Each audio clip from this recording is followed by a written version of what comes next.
Sounds good. Okay, shall we start? Let's start. Let's begin. Let's begin. So, for me, cooking is just a pleasure. So every time I am just cooking, it's my relaxing time. So I just prepare something like an appetizer or something just to. Interesting. While you're cooking, okay. While I am cooking. So what appetizer do you have for us? We are having today goat cheese. We'll have cucumber, carrot, avocado. Huge avocado. And then high protein, super firm tofu, which works best in a salad like this because it adds greater texture. Okay. And also helps you get protein balance in. Okay. And we're also going to have chickpeas, which are also high in protein. They look good. And also add a really great texture to the salad as well. And then one of my favorite nuts, Brazil nuts, which are high in selenium and are really, really good for you. we'll start with the eggplant. We'll just cut them up into slices about 3/4 of an inch thick. Okay. How do you know when an eggplant is ripe? I have no idea. You have no idea. You just grab one. They're purple. That's all I know. Okay. They don't get softer or harder or... They rot. So if they're rotten, they're probably overripe. Oh. That's just another word for rotten, overripe. Yes. It's a more PC term for it. I see. We'll be hopefully avoiding anything overripe today. Exactly. Like, rather than say, that guy's a rotten bastard, you say, that's an overripe bastard. Interesting. Yeah. Just added about a tablespoon of sunflower oil to the skillet because I'm going to stir fry up the onions and garlic. Okay. I use sunflower oil as opposed to like olive oil or something because it's going to be better at high heat. High heat. Okay. Okay, and then you got the onions and garlic. Exactly, and I'm putting just it gonna, into the skillet. Yeah, I need.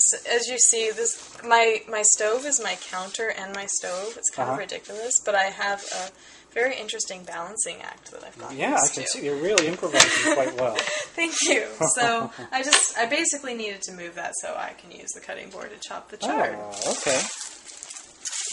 Alright, so what happens is that the rice inside of the peppers is cooked by the liquid. Yes. Now I have a little bit less liquid in here than I would have wanted. So you're going to add some liquid. What are you adding? I'm actually going to add a little bit of wine. Oh, what do we have here?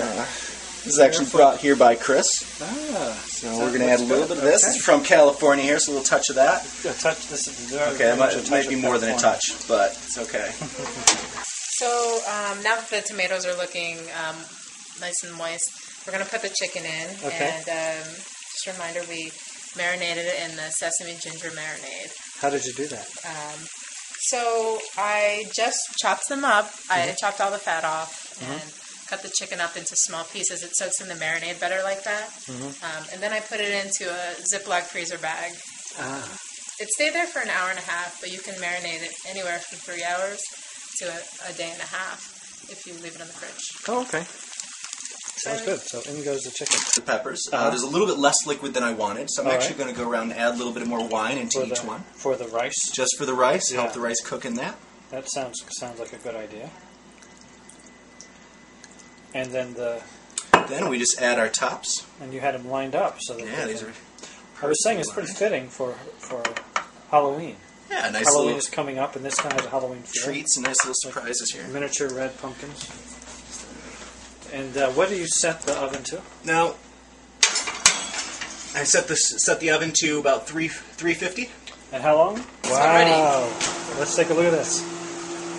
They look scrumptious. Scrumptious, good word.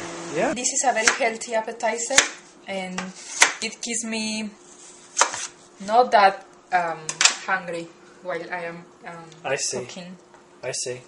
I like the way you're arranging it. It's very, it's a very aesthetically pleasing appetizer, and tasty and healthy. Yeah, for me it's very important that everything looks fancy.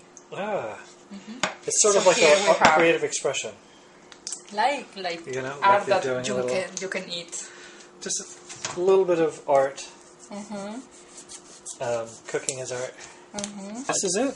This is the finished product. And you get to mix it up however way you want. And this will last.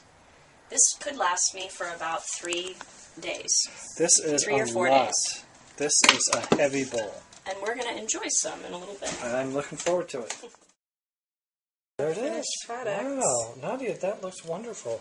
So let's just taste it real quick. Yeah, go ahead. Yeah, let's taste it. A little bit of See if rice, it a little passes bit of the- chicken. Taste test. And the verdict? Good. Well, Nadia, thanks so much for that lesson. You know sign welcome. language?